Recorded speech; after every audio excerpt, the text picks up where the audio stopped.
강혜신의 오늘의 미국.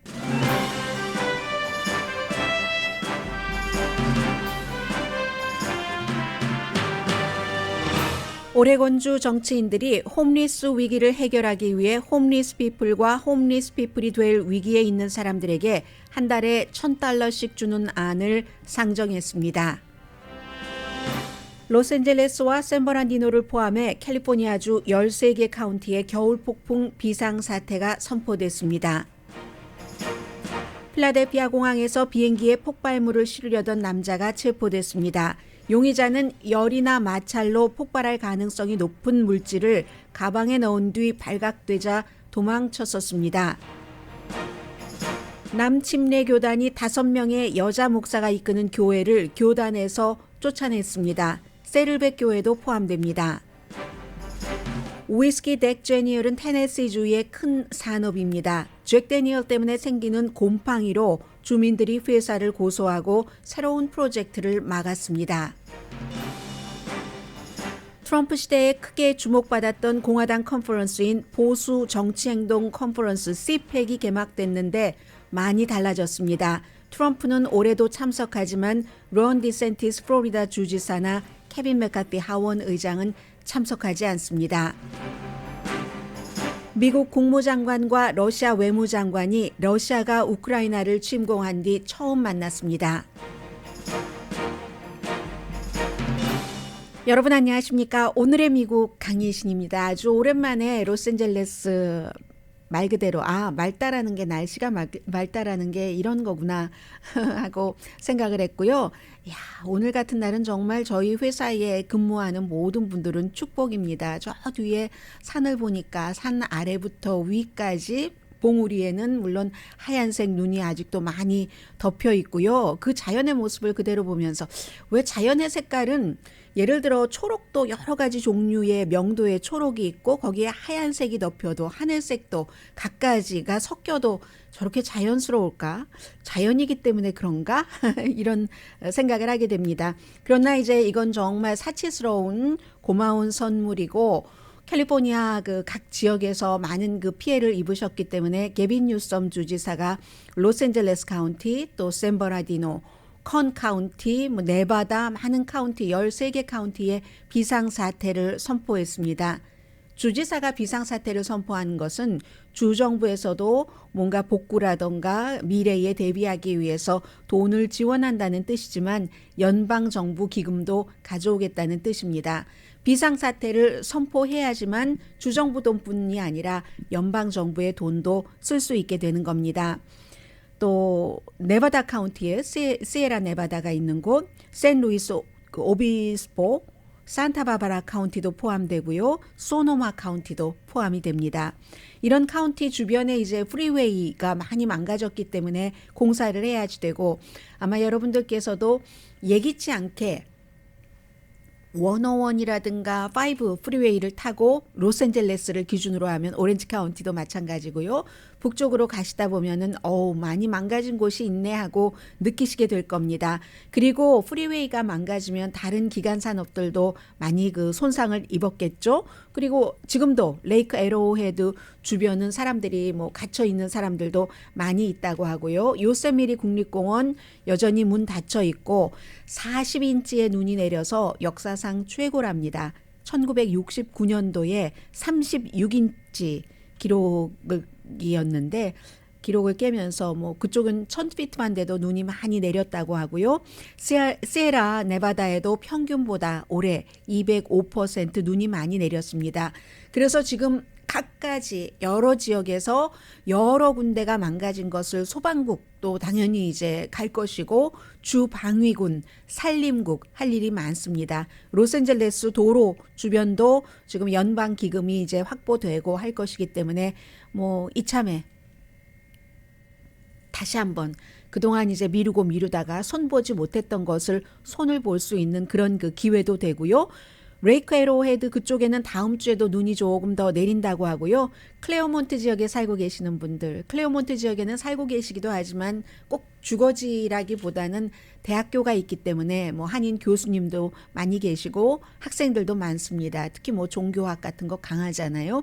클레어몬트 그쪽에도 눈이 내려서 굉장히 놀랐다고 하는데 오늘부터 이제 로스앤젤레스는 드라이한 날씨가 되겠지만 기온은 아직도 60대 초반이기 때문에 저도 새벽에 나올 때 아주 그 바람 냄새가 좋으니까 일부러 그 조금이라도 더 맡아보려고 하거든요. 지금 깨끗하죠. 조금 기분 좋은 코끝을 딱 그 스쳐가는 그런 아직도 쌀쌀합니다.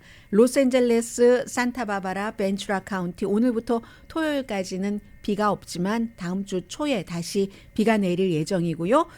그래서 여러분들 뭐 저희 회사 사무실에서도 보이지만 어제도 제가 퇴근하면서 보니까 늘 가는 길인데요. 피게로아에서 일가 조금 넘어서 왼쪽에도 뭐 여러분들 잘 아시는 아마 콘도일 겁니다. 오른쪽에도 고층 콘도가 있는데 그 사이에 좁은 길에 뒤에 이렇게 산이 보였었거든요. 늘. 그런데 그 산이 잘 인식되지 않다가 하얀색이 눈이 돼버렸잖아요. 아마 샌 가브리엘 산이겠죠.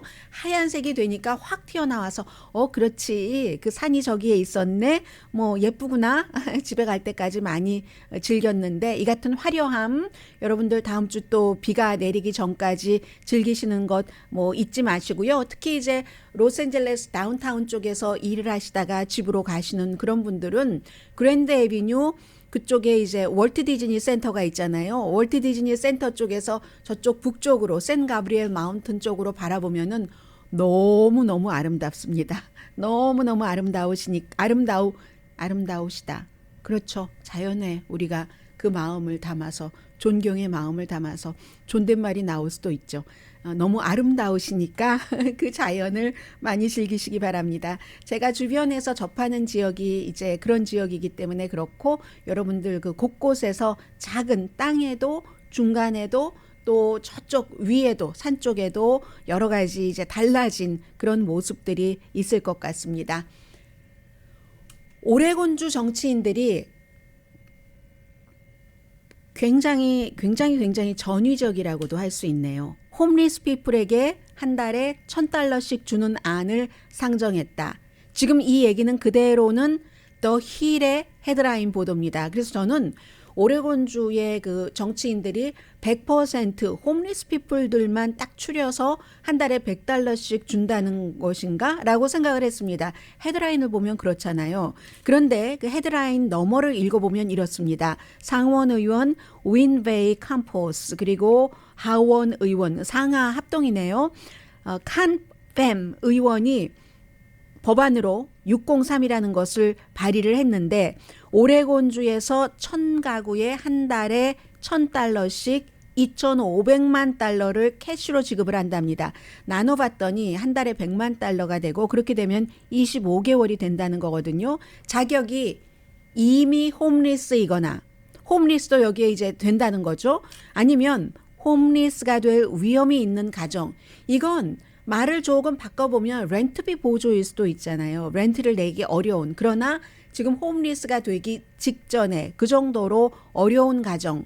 또 이제 그 오레곤주의 중간 수입보다도 수입이 뭐 60%가 안 되는 가정. 또 다른 기준이 있더군요. 시니어를 우선으로 하고 자녀가 있는 가정, 젊은 홈리스, 영 홈리스들 있잖아요.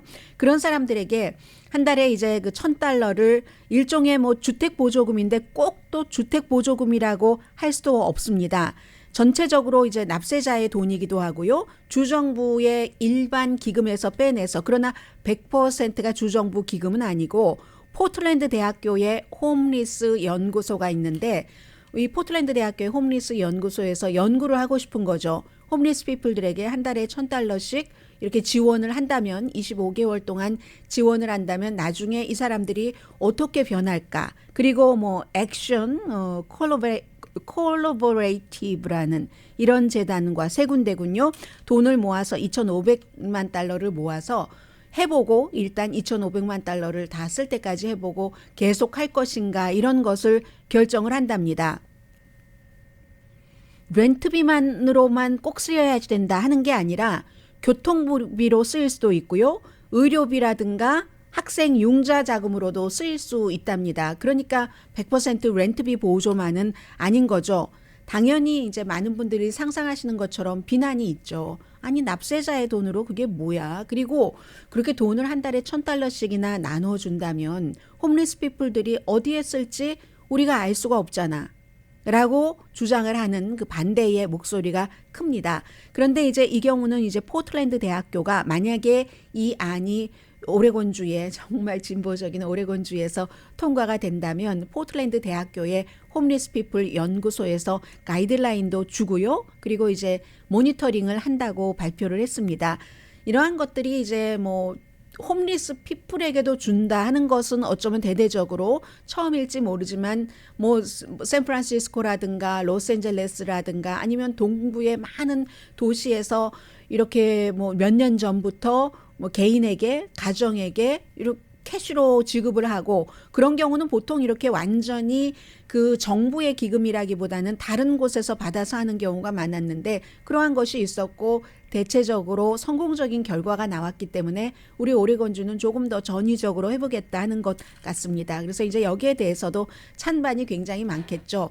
오레곤주가 너무나도 이제 그 진보적인 성향을 많이 갖고 있기 때문에 이런 것이고 어제도 말씀드렸지만 미국에서 그 진보의 진보가 지나치다.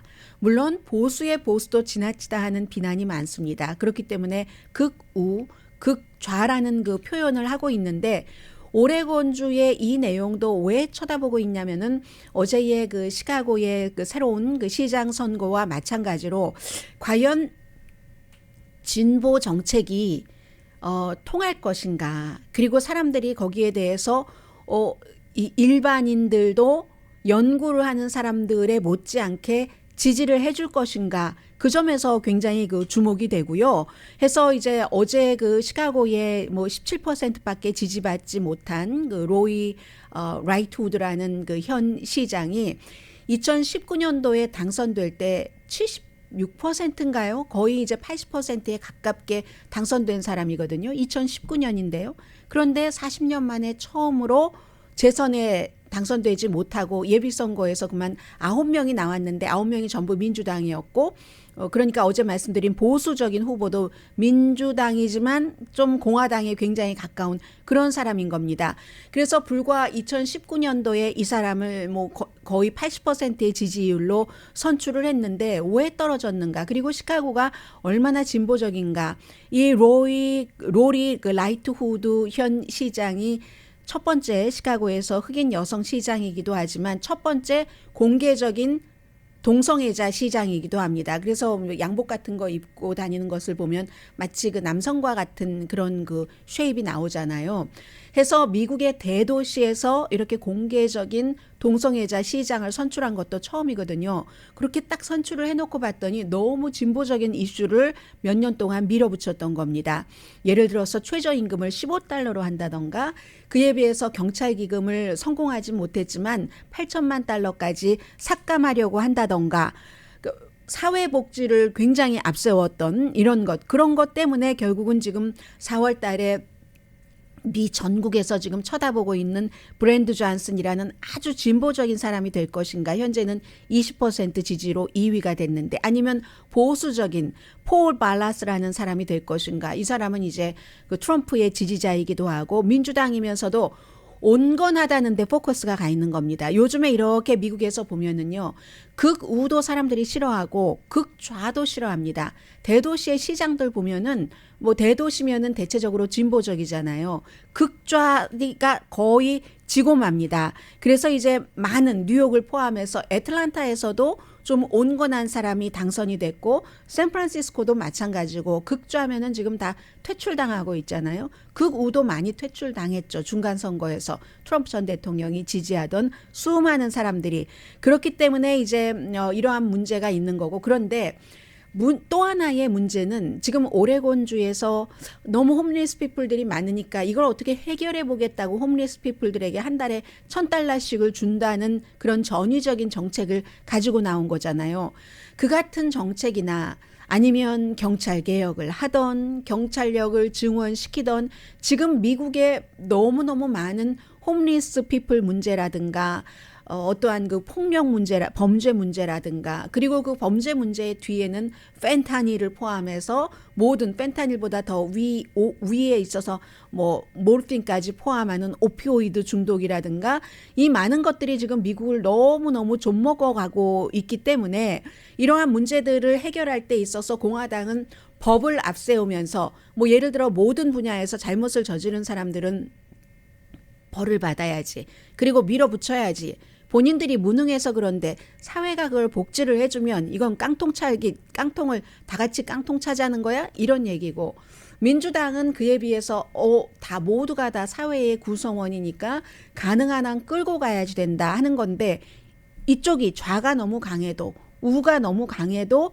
이게 해결될 수 없는 문제고 마약이라든가 홈리스라든가 범죄라든가 모든 것들이 공화당과 민주당이 머리를 맞대도 해결되기 힘든 이런 문제를 정치인들은 이제 조금 더 항상 온건한 사람들이 맨 마지막에 투표를 하는데 결정적인 역할을 하기는 하지만 대다수의 사람들은 극우냐 극좌냐 더 자극성 있는 음식이기 때문에 그쪽으로 쏠리기 때문에 지금 미국이 어떻게 보면은 굉장히 지금 그 흔들리고 있는 위기라고 할까요? 예전과는 달리 어느 만큼 막 달려가다가 그래도 서로 얼굴을 맞대고 통과시켜줄 것은 통과시켜주면서 공통적인 문제는 풀어가는데 지금은 미국이 50개 주에서 다 주의 성격대로 뭐 어느 쪽은 너무 우로 가고 어느 쪽은 너무 좌로 가고 이 문제를 이제 근본적으로 해결을 할 수 있을 만한 설득력 좋고 아주 그 연설도 잘하고 신뢰감도 높아 보이는 좀 큰 정치인이 나와야지 되는 시점인 것 같은데 그렇게 보이지는 않습니다. 미국의 딜레마죠.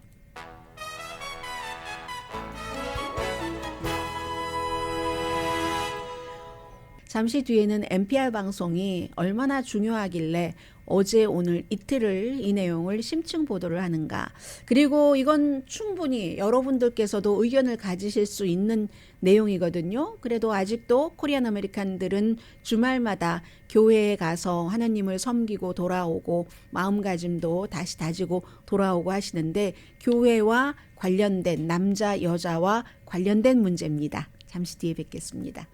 라디오 서울 방송 오늘의 미국 듣고 계십니다. 네, 간단히나마 전해드려야지 되겠네요. 오늘부터 나흘 동안 CPAC 아주 그 유명한 공화당 보수 정치행동 그 컨퍼런스 CPAC이 개막됐는데 많이 달라졌습니다. 많이 달라져서 트럼프 전 대통령은 올해도 참석하지만 뭐 론 디센티스 플로리다 주지사뿐만이 아니라 케빈 맥카피 하원 의장도 안 나가고 그리고 마이크 펜스 전 부통령 미치 매코넬 공화당 상원 대표 공화당 전국위원회 의장 로나 맥데니얼도 참석하지 않습니다. 그러니까 지금 참석하지 않는 사람들 보면은 트럼프 전 대통령과 사이가 껄끄럽다 하는 겁니다. 반면에 마조리 테일러 그린, 조지아주의 2선 연방 하원 의원 테드 크루즈, 텍사스의 연방 상원 의원 맷 게이츠, 연방 그 하원 의원 또 그 앨리스 스테파닉 뉴욕의 하원 의원 리스 체니라는 트럼프 전 대통령 탄핵 재판에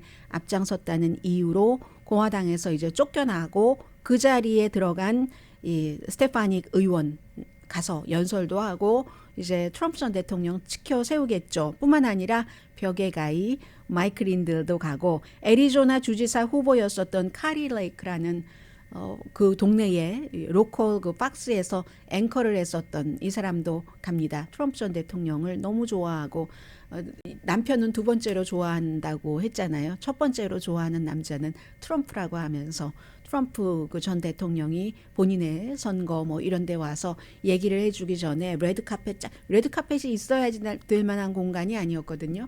레드카펫 깔아놓고 백큐물 스스로 막 하고 그 사진을 소셜미디어에 올리고 선거에서 지고 나니까 이건 아니다 하고 부정선거라고 바득바득 우기다가 결국은 이제 지고만 그런 그 카리 레이크 이런 사람들은 갑니다. 2022년도에도 지난해에도 트럼프 전 대통령이 압도했었거든요.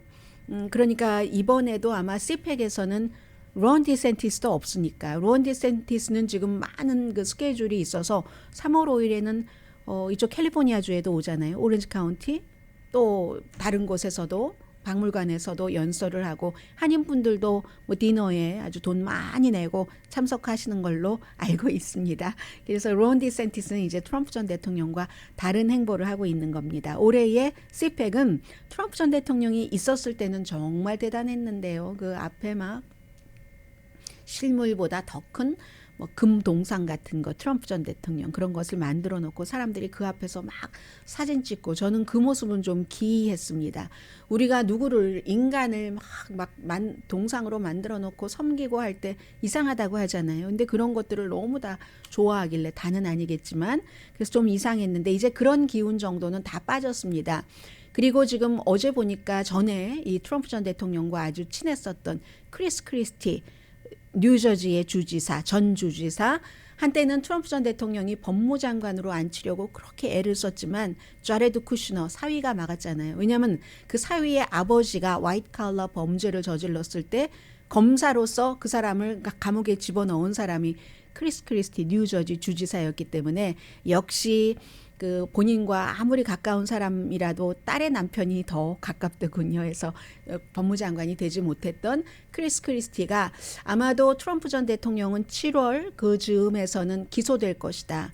특히 뭐 여러 가지 이슈가 있지만 트럼프 전 대통령도 지금 걸려있는 법적 문제가 너무 많아서요. 어디서 어떻게 걸릴지 모르는데 조지아주에서 선거 이거 내가 이긴 것으로 해라 하는 그런 압박을 넣은 그것에 대해서 기소될 것이다라고 어제 인터뷰를 많이 하고 있더군요.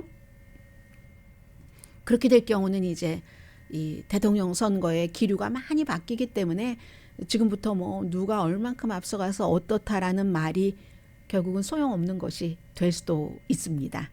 물론 그러한 것들이 차곡차곡 모여서 어떠한 시점, 어떠한 순간순간이 됐을 때 이게 지금 어느 쪽으로 가고 있는 거지 하는 순간순간의 판단에는 도움을 주겠지만 지금의 기류는 아무것도 아니죠. 남침례교단 서든 바프티스트 컨벤션이 교단 소속 교회 5군데를 이 교단에서 쫓아내버렸습니다. 그러면 이제 교단에서는 가장 중요하게 생각하는 것은 또 남침례교인들은 그 다음은 어떻게 되는지 이잖아요. 그런데 우선 이 5군데 교회 가운데서 세를백 교회도 포함이 돼 있고요. 이유가 뭐냐면 전부 여자 목사가 이끄는 교회라는 겁니다. 여자는 목사할 수 없다는 얘기입니다. 남침례교회가 미국에 본부를 둔 그 개신교단에서 가장 크고요. 카톨릭 다음으로는 가장 크고 그리고 세계에서 미국의 그 남침례교단 그 서든 바프티스트 컨벤션이 세계에서 가장 큰 침례교단입니다. 회원이 뭐 1,600만 명이 넘는다고 하니까 남침례교에서 이렇게 규정을 하는 겁니다. 교회 안에서 남자와 여자가 다른 은사를 받아서 교회에서 다른 일은 할 수 있지만 목사는 남자만 할 수 있다. 남자로만 제한을 한다. 그게 성서대로다. 그런가요? 그게 성서대로인가요? 여자인 제가 묻습니다. 해서 그 교회 5군데는 한 군데는 그 조지아주에 있는 뉴 페이스 미션 처치고 그리고 볼티모어에 있는 세인트 티모시 그 크리스천 바프티스트 처치 또 잭슨에 있는 미시시피 캘버리 바프티스트 처치 갈보리 교회라고 하는 게 더 익숙해요. 왠지 캘버리보다는 그리고 그 켄터키의 그 펀클릭 바프티스트 처치인데 세를백 처치는 너무 한국 분들도 많이 다니시고 저도 2004년도에 세를백 교회를 다녔었는데 교회를 다녔다기보다는 참관을 했었는데 당시에 이제 릭 워렌 목사가 그 당시에도 그 와이프인 그 케이 워렌이 릭 워렌 목사가 그때는 너무 그 뭐죠 그 출장 같은 것들도 많았기 때문에 그러면 여자인 케이 워렌이 나와서 얘기도 하기도 하고 당시에 2004년도에도 막 목사가 부목사 등등 해서 수백 명이었었거든요. 굉장히 그 앞서가는 그런 교회였는데 어쨌든 세를백 교회도 퇴출당했습니다. 여자 목사가 있다는 이유로. 그리고 6번째 또 다른 교회도 퇴출당했는데 그 교회는 이제 이 여자 목사 문제는 아니고 성학대와 관련해서 쫓겨났는데 왜 NPR 방송은 이 내용을 이틀 연속 심층 보도를 하는가? 교회에서 보수와 온건한 멤버의 대립이 있다는 것. 특히 이제 남침례교회에서 남침례교가 굉장한 그러니까 보수잖아요. 복음주의 보수이기 때문에 그리고 종교계 밖에서는 비난이 훨씬 많죠. 아니 여자 목사가 있다고 교단에서 그 교회를 쫓겨내버린다는 거야 하는 얘기죠. 조지아 스테이트 유니버시티 종교학과의 모니크 물트리 부교수가 NPR 방송과 인터뷰에서 한 얘기가 그런데 참 이상한 것도 아니고 그럴 법한 게 서든 바프티스트 컨벤션이 남침례 교단이 특히 성직자의 성학대 문제가 많은 교단이다. 그 성직자, 지도부에 있는 성직자가 뭐 카톨릭뿐이 아니라 2018년도에도 그 성학대에서 생존한 사람들의 많은 증언이 있었고 지난해 여름에는 연방 법무부가 직접 여러 교구의 성직자를 그 수사죠. 이 경우에 그렇게 하기도 했습니다.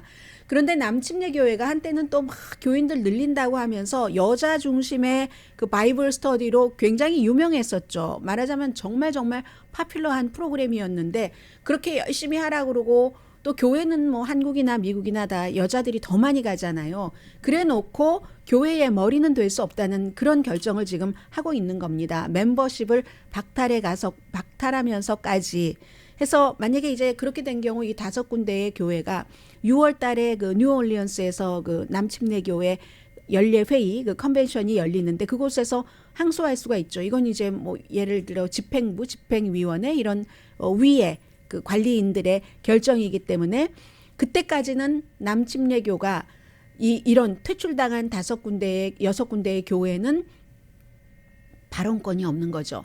남침례교는 미국에서 또 세계적으로 어떠한 방향으로 나아갈 것인가 하는 그런 것이 없는 것이다라는 거고요. NPR 방송이 이제 세를백 교회에 물어봤더니 아무런 그 답변을 하지 않았답니다. 그렇지 않겠어요? 본인들이 속해 있었던 그런 교단과의 문제인데 그런데 이제 목사가 그 세를백 교회의 목사는 답이 없었고 펀클릭 바프티스트 그 교회의 그 린다 바니스트 팝햄 목사가 어제 그 인터뷰하는 거 들어보니까 여성 목사인데요. 30년 동안을 목사를 했답니다. 그런데 갑자기 지금 와서 이제 쫓아낸다는 거예요. 그러니까는 어제 계속 인터뷰에서 강조하는 거 왜 지금 그렇지? 왜 지금 그렇지? 그런데 정치계에서만 문제를 더 큰 문제로 더 그냥 귀가 번쩍 뜨일 만한 문제로 덮는 것이 아니다. 이런 비슷한 그 뉘앙스를 풍기는 인터뷰를 하더군요. 남침례 교단이 굉장한 복음주의 성향이 강한데 그런데 뭐 성학대 이런 문제가 많이 나오니까 이것을 웬만한 것 가지고는 덮을 수가 없으니까 여자는 목사하면 안 돼. 이 이슈로 덮어버리는 것 같은데 전 잘 몰라요. 이렇게 얘기를 하시더군요. 그 목사님이.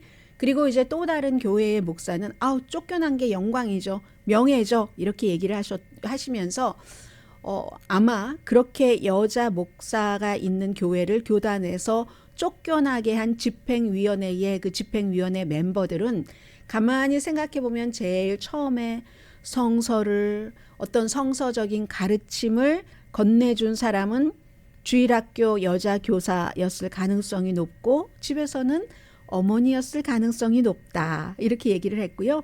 릭 워렌 목사는 지난해 은퇴하셨습니다. 54년생이니까 사실은 70이 되시기 전에 은퇴를 하셨네요.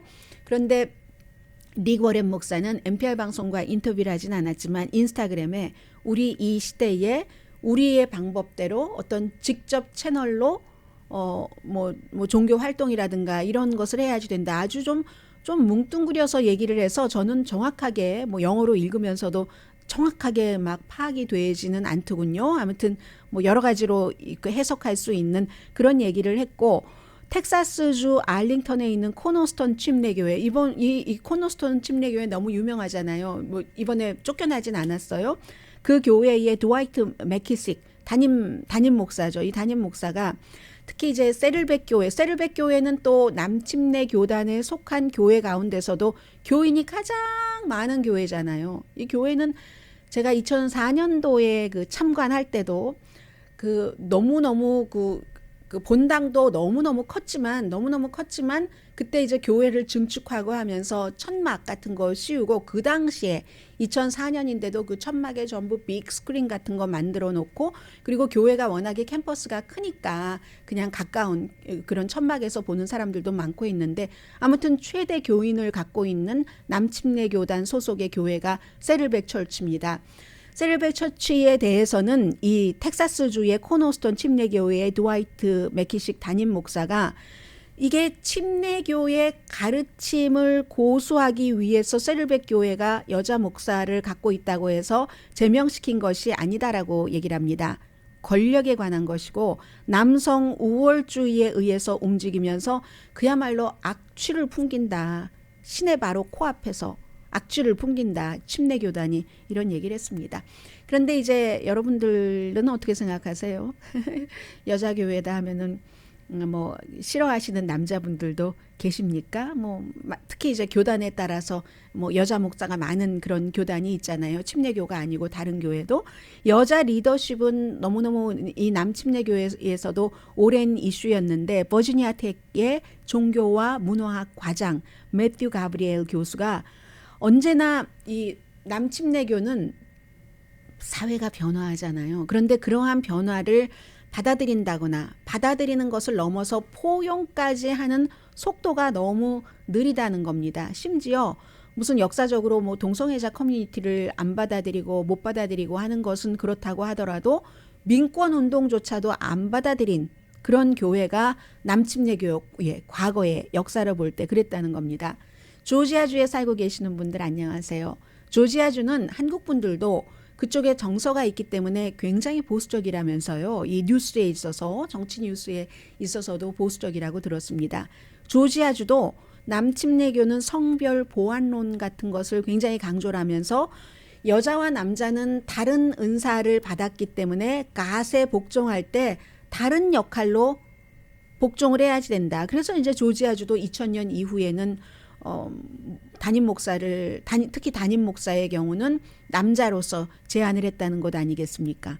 아, 캘리포니아주에 살고 계시는 분들이 조지아주에 가시면은 또 처음에 적응할 때 한참 걸릴 것 같기도 합니다. 그 결과가 중요하죠. 이러한 남침례교의 사회의 변화를 받아들이거나 포용하는 속도가 느리는 결과 남침례교가 멤버를 많이 잃어버리고 있죠. 그래서 이제 크리스티아니티 투데이라는 복음주의 잡지요, 월간 잡지. 지금은 소유주가 바뀌었습니다만은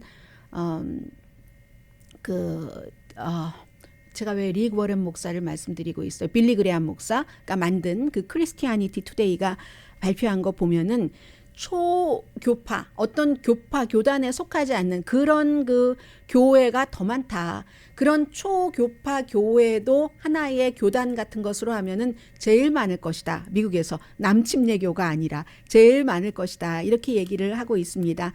아무튼 이런 문제가 있고요. 그래서 이제 이 문제가 다른 여러분들 다니시는 교회에서는 이런 것들이 얘기될지 모르겠습니다만은 크리스티아니티 투데이 얘기가 나오니까 제가 며칠 전에 크리스티아니티 투데이를 읽었는데 거기서 한국 교회에 대해서 보도를 했습니다. 그 보도의 초점은 한국에서 하도 출산율이 뭐 세계 최저잖아요. 또다시 이번에 경신했잖아요. 최저니까 교회에서 출산율을 높이기 위해서 결혼을 해야지 된다 하는 것을 상당히 강조를 하고 결혼하고 무슨 뭐 아이까지 게다가 낳으면 어떤 교회는 그 미국 돈으로 따지면 그 부부에게 $1,000를 주고 또 어떤 교회는 담임 목사와 같이 이스라엘 성지 순례도 하게 해주고 막 이런 얘기를 많이 했거든요. 그러면서도 거기서도 역시 남녀 문제, 여자를 조금 약간 이렇게 아래로 보는 것도 있는 것 같기도 하고 그리고 결혼 안 한 사람도 2등 시민으로 보는 것도 있는 것 같기도 하고 그래서 한국에서도 교회에 안 나가는 크리스찬들이 많다 하는데 그걸 가나안 교회라고 얘기를 한대요. 뒤집어 보면 안 나가 교회잖아요. 교회는 안 나가는데 크리스찬 한국에서도 그런 안 나가 교회. 그래서 한국의 교회도 젊은 사람들은 뭐 이런 결혼이라든가 뭐 이런 것에 대해서도 꼭 뭐 결혼을 해야지만 되나 이런 것도 많이 포용을 해야지 된다 이런 얘기를 하던데 아무튼 지금 남침례교회는 이렇고 한국도 그렇고 남자와 여자와의 뭐 역할 분단 이런 문제는 참 뭐 어느 만큼 굉장히 많이 왔다고는 하지만 또 뒤로 이렇게 들춰보면은 아직 멀었다는 생각은 듭니다. 여자로서는요.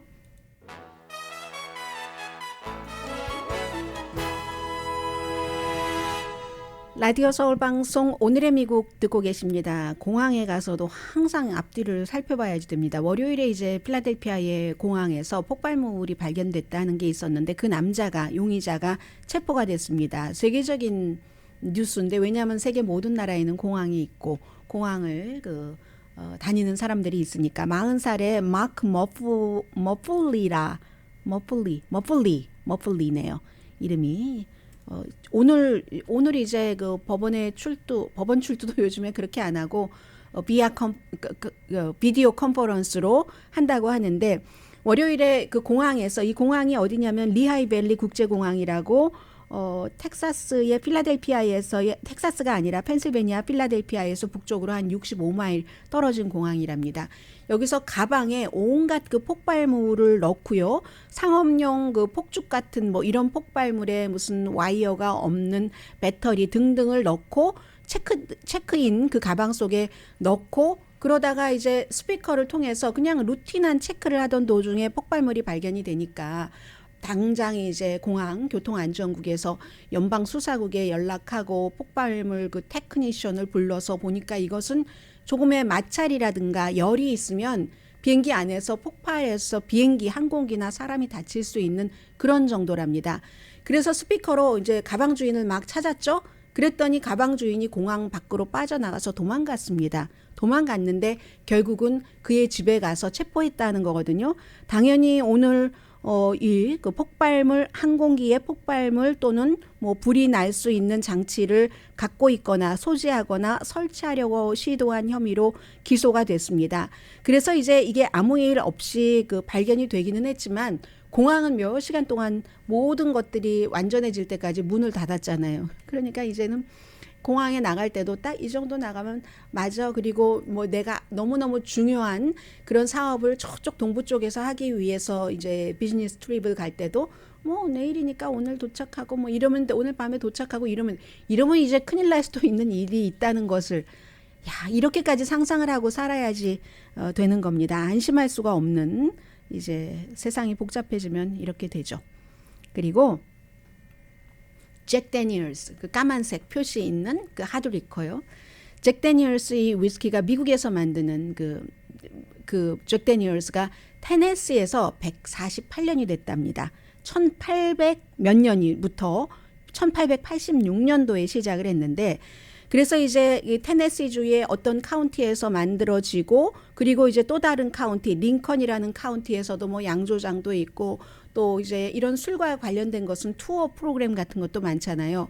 오랜 동안 그렇게 하다 보니까 테네시주 링컨 카운티에서 뭐 예를 들어 학교 스탑사인 학교 주변이에요 조심하세요 하는 스탑사인 그 빨간색 하얀색에도 전부 검게 돼 있고 나무들도 죽고 검게 그게 곰팡이랍니다. 이름을 무척 어려운 어떤 그 프렌치 사람 술과 연관된 이름을 딴 곰팡인데 그 곰팡이가 집에도 다닥다닥 붙어서 어떤 분은 1년에 $10,000를 들여서 완전히 그 압축하는 것으로 이제 씻어내야지 되는 그렇다는 거죠. 그리고 뭐 공기는 그렇게 좋겠어요. 다행히 전문가가 캐나다 토론토 대학교의 제임스 스캇 교수가 이 분야의 곰팡이 연구자랍니다. 이 술에서 나오는 곰팡이 연구자인데 이분이 해봤더니 사람의 건강에는 그다지 해는 없다고 하더라.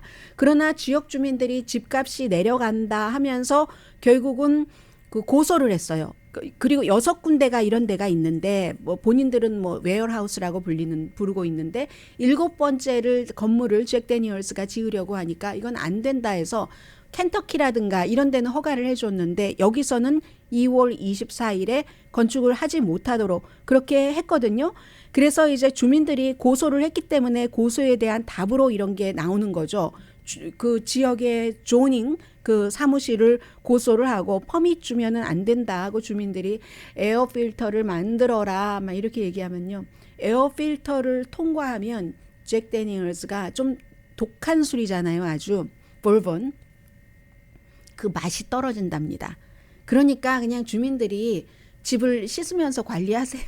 이렇게 얘기하니 주민들이 좋아하겠어요. 그러면서 위스키 회사는 그 증발하는 과정에서에 나오는 모든 것은 천사의 목이다. 천사가 알아서 해야지 될 일이다라고 하지만 곰팡이에 대해서 말하지 않는데 이 곰팡이는 악마의 곰팡이다. 주민들은 그렇게 부르고 있습니다. 그런데 앞으로는 뭐 표준 이런 걸 더 강하게 하겠어요 하고 회사에서는 그렇게 얘기를 하고 있기는 하지만 그렇지만 이제 사실은 그 지역에는 이 잭 데니얼즈라는 회사로 인해서 일자리가 생기고 주택도 많이 지어졌잖아요. 이게 참 이 엮이는 관계잖아요. 그렇게 해서 주변에 돈이 조금 생겼는데 그렇게 되고 나니까 그 검은색 그 술 곰팡이 때문에 이건 또 안 된다 하고 안 돼서 만약에 예를 들어 그럴 리가 없지만 이 회사가 또 다 나가버리고 나면은 그러면 또 동네는 무척 그 빈곤해지지 않을까. 아무튼 그래서 지금 이 문제가 굉장히 그쪽에서는 뜨거운 이슈랍니다.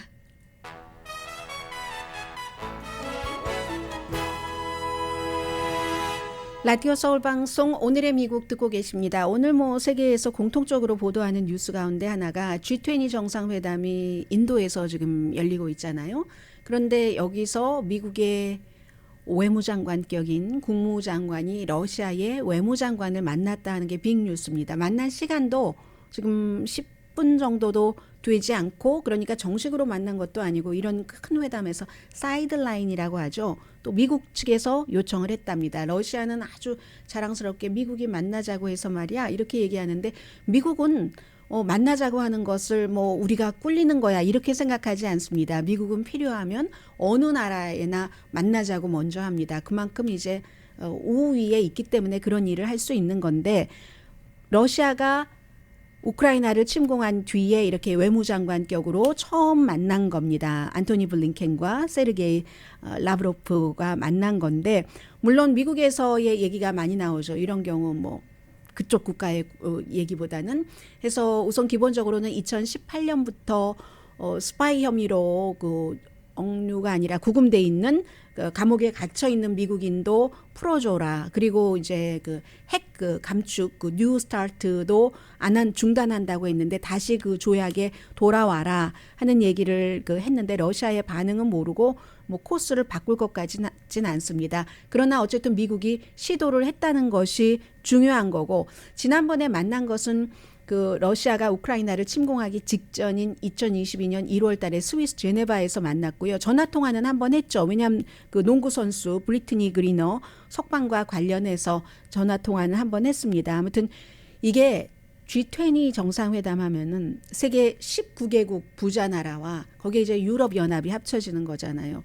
그럼 전 세계의 경제의 85%를 차지하는 게 G20인데 인구는 3분의 2 정도 되고요. 그런데 이 경제적인 것을 얘기를 해야지 되는데 우크라이나 전쟁으로 모든 것이 가려지는 겁니다. 그러니까 러시아는 여기서 계속 하고 있는 얘기가 모든 세계의 경제가 나빠져도 미국 경제가 나빠져도 책임을 러시아에 돌리네. 이게 이제 러시아 외무장관의 반응이었습니다. 1월 6일 의사당 폭동 사건의 그 영상을 미국의 공화당의 하원 케빈 맥카티 의장이 딱 꼬집어서 박스에 터커 칼슨에게만 그것을 이제 다 리뷰하라고 줬다. 방송하기 위해서 그 권한을 준 거예요. 여기에 대해서 반대가 더 많습니다. 이코노미스트하고 유갑 여론조사 굉장히 그 신뢰를 받고 있는데 43%가 반대하고 35%가 찬성, 22%는 잘 모르겠다. 물론 공화당이 민주당보다는 찬성을 조금 더 많이 하기는 하는데요. 그런데 어쨌든 이렇게 더 반대가 훨씬 많다는 것은 나중에 이제 터커 칼슨이 거기서 어떤 것을 뽑아서 방송을 하던 보도를 하던 완전하게 좋은 반응만 나올 수는 없을 것 같고요. 세상에는 정말 이해하기 힘든 게 많다 하는 생각이 듭니다. 오늘 그 뉴욕타임즈를 보니까 한 사진에 요즘 가을 패션쇼 이런 거 많이 하잖아요. 크리스찬 디올 그 패션쇼거든요. 바탕은 전부 보라색인데 그 배우는 거의 하얀색과 검은색을 입는데 검은색 마구잡이로 주름을 한 플레어 스커트와 자켓을 입었는데 속에는 그냥 여성 그 브레이저 같은 이런 것만 그 비슷한 무엇만 입었거든요. 그러면 디자이너들의 창의성과 예술성을 내가 어떻게 이해할 수가 있을까? 이런 확인을 또 하게 되는 거죠. 저런 옷은 누가 입고 다니나? 패션쇼에 나오는 옷에 대해서 참 이해하기 힘든 일들이 많죠. 강희신이었습니다.